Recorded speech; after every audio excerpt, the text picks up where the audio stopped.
So today let's talk about the treasure chest minigame in Clocktown in Zelda Majora's Mask. So here I have an overhead view of the map, and on the checkerboard I've labelled the coordinates that the game will be using as it generates the maze.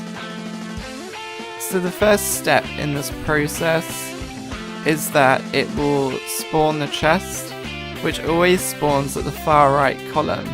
That's column 0, and I've marked this in green. For this specific example, I'm going to use the bottom right corner as we look as the chest position. So this will be at coordinate 0, 0, which I've marked in red.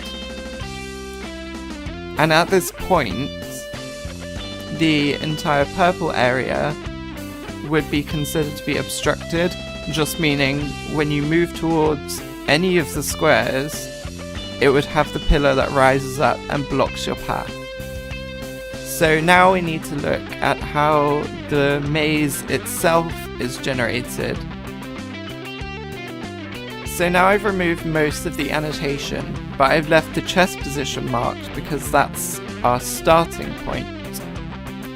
What the game does now is to calculate what's known as a random walk.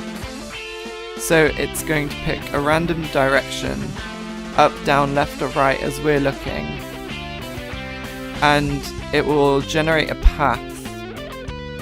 And the rule for this is just that the path cannot move into a space that's adjacent to one of its previous segments. So we start moving one space at a time in a random direction, and it will continue this process until it reaches a dead end where it can no longer move.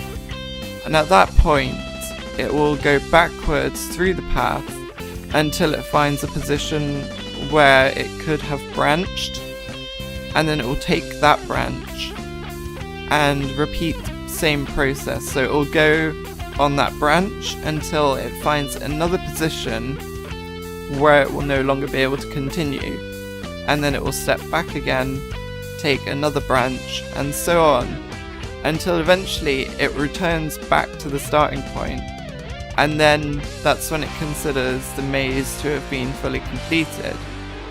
So now I've overlaid a red path, which is an example of one of the mazes that would be generated, with the purple blocks being the obstructed areas where the pillars will rise up and you won't be able to move. So I'll also talk briefly about the rewards for beating the minigame, because I'm not sure how well known this is. The rewards are actually separate for each form, and they're tracked for the first time that you clear the minigame and then every other time.